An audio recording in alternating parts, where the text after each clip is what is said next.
Hello students, আমি তোমাদের প্রিয় নীতিশ স্যার জ্ঞানজ্যোতি কোচিং সেন্টারের পক্ষ থেকে তোমাদের প্রত্যেককে জানাই স্বাগত। তো স্টুডেন্টস, আজকে আমি তোমাদের সঙ্গে আলোচনা করব যারা SKBU অর্থাৎ সিধু কানু বিরসা ইউনিভার্সিটির আন্ডারে যে সমস্ত ছাত্রছাত্রীরা বিভিন্ন কলেজগুলোতে পড়াশোনা করছো তাদের জন্য আজকে আমি মেজর বেঙ্গলি মেজর বেঙ্গলির তোমাদের দেখবা সিলেবাসে একটা বৈষ্ণব পদাবলীর পার্ট আছে।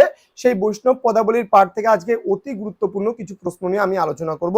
তোমাদের প্রশ্নমানগুলো করা হয় 2 মার্কসের জন্য, এই প্রশ্নগুলো করা হয়। তো আমি এই প্রশ্নগুলো আলোচনা করব। আলোচনা করার পূর্বে তোমাদেরকে বলবো, যারা এখনো পর্যন্ত আমাদের অফিসিয়াল ইউটিউব চ্যানেলটিকে সাবস্ক্রাইব করনি তারা অবশ্যই চ্যানেলটিকে সাবস্ক্রাইব করে পাশে থাকা বেল আইকন অল প্রেস করে দাও, যাতে নেক্সট টাইম থেকে কোনো ভিডিও আপলোড করলে তার নোটিফিকেশন তুমি সবার আগে পেতে পারো। এছাড়া অনলাইনে আমাদের কাছে পড়তে চাইলে অবশ্যই যোগাযোগ করো 7076398606 নম্বরে অথবা 6295916282 নম্বরে। তোমাদের টোটাল কোর্স ফি রয়েছে মাত্র 99 টাকা মেজর পড়ার জন্য। তার বিনিময়ে তোমরা পেয়ে যাচ্ছ সম্পূর্ণ টাইপিং করা PDF আকারে নোটস। এছাড়াও কিছু রেকর্ডেড ক্লাসও কিন্তু তোমরা পাচ্ছ। এছাড়া সপ্তাহে একটা করে ডাউট ক্লিয়ারিং সেশন পাচ্ছ, যেখানে তোমাদের বিভিন্ন সমস্যাগুলো কিন্তু সমাধান করে দেওয়া হবে।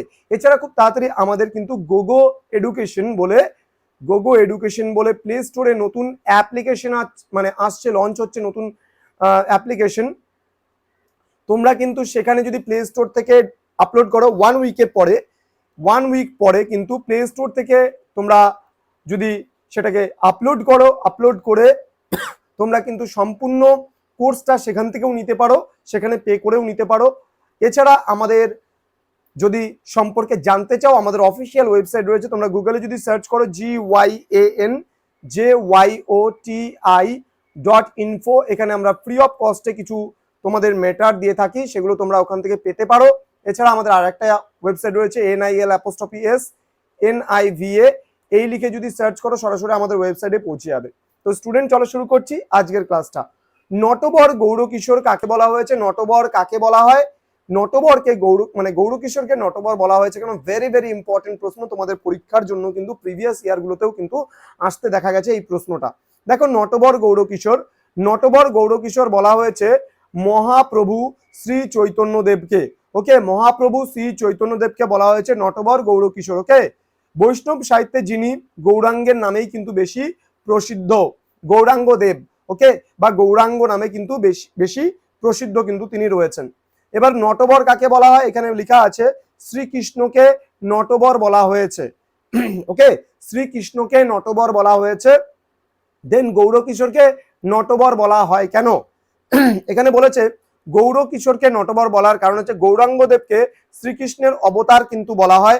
প্রকৃতপক্ষে গৌরাঙ্গের কৃষ্ণ অবতারের কথা প্রকাশ করার জন্যই কবি গোবিন্দ দাস তার এই গৌরচন্দ্রিকা পত্রের কিন্তু অবতারণা করেছেন।